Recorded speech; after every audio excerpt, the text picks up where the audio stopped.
Ozone layer, हमारे अर्थ की ना नजर आने वाली एक ऐसी ताकत जो हमें सूरज की जानलेवा रेडिएशन से बचाती है। ये जमीन से 15 से 40 किलोमीटर ऊपर अर्थ की 6 लेयर्स में से दूसरी लेयर स्ट्रेटोस्फीयर में है। अगर ये ओजोन लेयर ना हो तो ऐसी तबाही होगी कि सोचा भी नहीं जा सकता। ओजोन लेयर के ना होने पर सूरज की अल्ट्रावायलेट रेज सीधा प्लांट्स के डीएनए को डैमेज करेंगी, जिससे सारे पौधे मारे जाएंगे और जमीन पर मौजूद सारा इकोसिस्टम तबाह हो जाएगा। न समंदर में कोई मछली होगी, न जमीन पर कोई जानवर, और इंसानों में स्किन कैंसर अपनी सारी हदें पार कर देगा। सूरज की रेडिएशन से सारी फसलें तबाह हो जाएंगी और जो जिंदा बचेगा वो भूख से मारा जाएगा। देखा आपने ओजोन लेयर इस दुनिया की नाजुक सी जिंदगी के लिए कितनी जरूरी है, पर हम इंसानों ने अपनी ही कुछ गलतियों की वजह से इस बहुत जरूरी शील्ड में 25 मिलियन स्क्वायर किलोमीटर जितना बड़ा होल कर दिया है, जो कि पूरे कॉन्टिनेंट एंटार्क्टिका से भी बड़ा है। पर इतना बड़ा होल आखिर बना कैसे? दोस्तों, वीडियो में आगे बढ़ने से पहले पाकिस्तान के सबसे बड़े साइंटिफिक चैनल इफ टीवी को सब्सक्राइब कर लें और साथ मौजूद बेल आइकॉन पर भी क्लिक कर दें। ये बात है 1985 की, जब ब्रिटिश एंटार्क्टिक सर्वे में 3 साइंटिस्ट जो फरमैन, ब्रायन गाडीज और जोनाथन शैंकलिन ने अपनी 27 साल की ऑब्जर्वेशन के जरिए ये अंदाजा लगाया कि एंटार्क्टिका के आसमान में से कोई बहुत बड़ी चीज गायब है, और वो थी ओजोन लेयर। उन्होंने जब नासा को इस बारे में बताया तो नासा ने अपनी satellite total ozone mapping spectrometer से इस बात को पक्का कर दिया कि हाँ, ओजोन लेयर में एक बहुत बड़ा होल हो गया है, और सब इस बात से डरे हुए थे क्योंकि वो होल तेजी से बढ़ रहा था और अगर कुछ न किया गया तो ओजोन लेयर पूरी तरह खत्म हो जाएगी। पर ऐसा क्यों हो रहा है ये कोई नहीं जानता।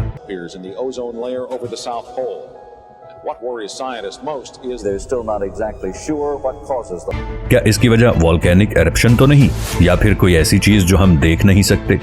इस पहेली को सुलझाने साइंटिस्ट पहुंच गए एंटार्क्टिका, ये जानने के लिए कि आखिर इस ओजोन होल की वजह क्या है। सुजन सोलेमन, एक जवान लड़की जो वहां पर रिसर्चर्स की टीम को लीड कर रही थी, उन्होंने सबके साथ मिलकर हर किस्म की मेजरमेंट की, जमीन से लेकर आसमान तक, और आखिर में सबके पास सिर्फ एक ही जवाब था, क्लोरीन, जो कि इंसान ही के बनाए हुए क्लोरोफ्लोरोकार्बन से निकली थी। क्लोरोफ्लोरोकार्बन या फिर CFCs ये जमीन पर तो कोई नुकसान नहीं पहुंचाते, पर जैसे ही ये जमीन से 15 से 30 किलोमीटर ऊपर आसमान में पहुंचते हैं, बिल्कुल आसान अल्फाज में कहा जाए तो एक chlorine atom 1 lakh ozone molecules को तबाह कर देता है। जी हाँ, सिर्फ एक क्लोरीन एटम। पर यहाँ पर सवाल ये आता है कि ये क्लोरोफ्लोरोकार्बन्स आखिर आए कहाँ से? दरअसल इन क्लोरोफ्लोरोकार्बन्स की भी अपनी ही कहानी है। 1920 एक वक्त था जब रेफ्रिजरेटर्स नहीं हुआ करते थे, तब थे सिर्फ आइस ब्लॉक्स, जिसे आइसमैन घर आकर एक लकड़ी के आइस ब्लॉक में रख देता था, लेकिन बर्फ पिघलती रहती थी और इसका पानी फर्श पर फैलता रहता था। हमें कोई ऐसी चीज चाहिए थी जो खाने को ठंडा तो रखे पर बर्फ की तरह पिघलती न रहे, और फिर आए मैकेनिकल रेफ्रिजरेटर्स, जिनमें अमोनिया या सल्फर डाइऑक्साइड कूलेंट के तौर पर इस्तेमाल होती थी। और मजे की बात तो ये थी कि इन केमिकल्स के लीक होने से इंसान मर भी सकता था और इनकी बहुत बुरी स्मेल पूरे घर में फैल जाती थी। अब हमें कोई ऐसा फ्रिज चाहिए था जो ना ही जहरीला हो, ना ही बदबूदार, और वो खाने को ठंडा भी रखे। पर ऐसा केमिकल ढूंढना जो इस काबिल हो दरअसल कुदरत में था ही नहीं।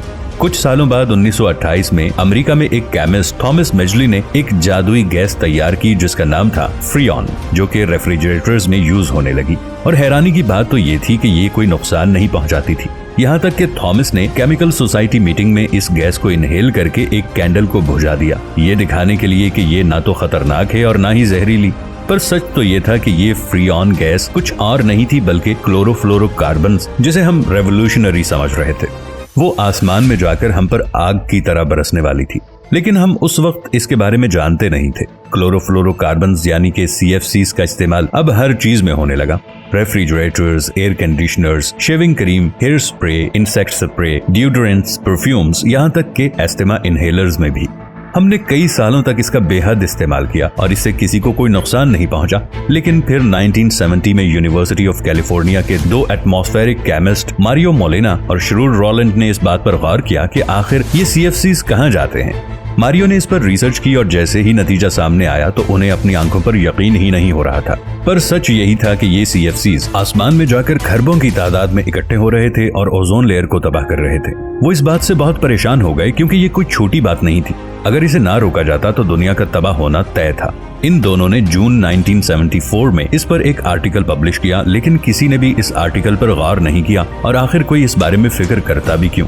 वो बात कर रहे थे एक ना नजर आने वाली गैस की, जो पता नहीं कहां आसमान में जाकर नजर न आने वाली लेयर को बर्बाद कर रही थी, जिससे ना नजर आने वाली रेज जमीन पर आ रही थी। उस वक्त इस पर यकीन करना काफी मुश्किल था, पर वो दोनों ये जानते थे कि हम इंसानों के सर पर कितना बड़ा खतरा मंडरा रहा है। पर उन दोनों ने हार नहीं मानी। वो लोगों को बताते रहे कि इस CFC गैस को बैन करना क्यों जरूरी है। लोगों ने जब इस पर गौर किया तो बहुत सी कंट्रीज और CFCs बनाने वाली कंपनीज ने ये कहा कि हम इसे बैन कर देंगे, पर कब, बस ये नहीं बताया। मतलब कि CFCs बनना बंद नहीं हुए, क्योंकि तब हम ये तो जानते थे कि ओजोन लेयर डैमेज हो रही है, पर ये नहीं जानते थे कि इसमें इतना बड़ा सुराख है। इस होल का पता चला 1985 में जोनाथन शैंकलन की रिसर्च के जरिए। फिर कहीं जाकर दुनिया ने इस पर गौर किया, क्योंकि हम पहले ही बहुत वक्त बर्बाद कर चुके थे और अब जल्द से जल्द इस बारे में कुछ करने की जरूरत थी। फाइनली 16 सितंबर 1987 में 30 से भी ज्यादा कंट्रीज ने CFC को 12 साल में 50% तक कम इस्तेमाल करने पर कॉन्ट्रैक्ट साइन कर दिया, जिसे कहते हैं द मॉन्ट्रियल प्रोटोकॉल।